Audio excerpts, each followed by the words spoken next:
Throughout this course, I'll be using terminologies specific to online marketing. Let's review these terms and definitions together. We'll start with one of the most important pieces of online marketing, your call to action. This is an instruction provided to your audience as a way to provoke a response. Calls to action typically use a verb, such as save now or buy today. You'll find them in banner ads, on website landing pages, and in social media posts. As you drive traffic to your site, you'll encounter what is called the bounce rate.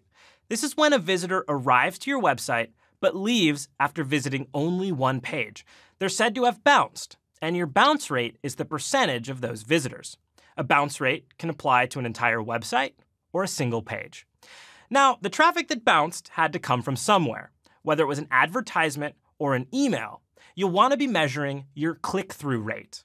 As marketers, we'll often measure performance by how many clicks an ad receives. Every time an advertisement is shown, it counts as an impression, and the click-through rate is how many clicks were received in relation to the amount of impressions. All right, let's shift gears now and look at the term abandonment. This is when a user does not complete the goal you intended for them. A user is following a particular path, say to checkout from an e-commerce store, or to complete an online form for more information, and then they leave in that process. In marketing, we aim to reduce that, and that's what we call abandonment. As you begin to scale up your marketing efforts, you'll encounter paid advertising and the term ad impression. Each time your advertisement is displayed to a user, it counts as an impression. Impressions are often tied to frequency. And frequency is the amount of time a single user will see your advertisement. If you had 10 impressions of an ad with a frequency of 2, then 5 people would have seen that advertisement. When a user completes your goal, whether it's buying a product or downloading an application, they're said to have converted. And your conversion rate is the percentage of visitors who entered into this experience and actually completed the goal.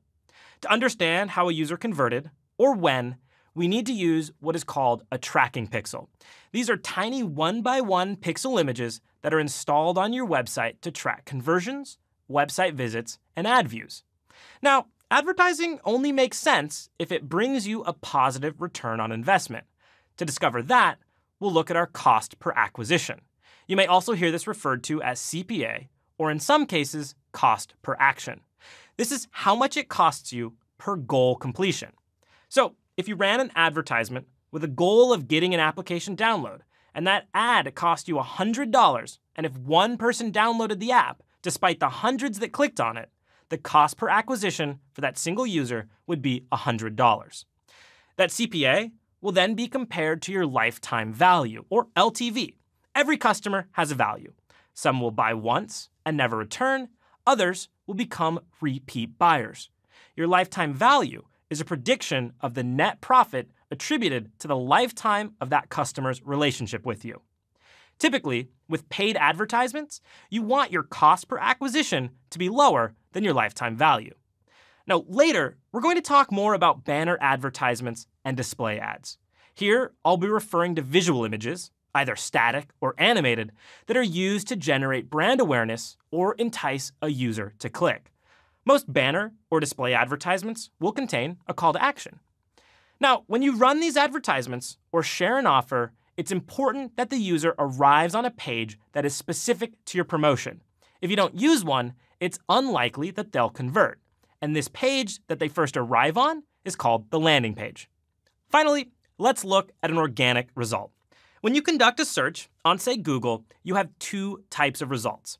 Paid results, which are typically the first couple of links, and then organic results, which are not paid and instead achieve their rank through search engine optimization. As we progress through this course, I'll do my best to clarify these concepts as we encounter them.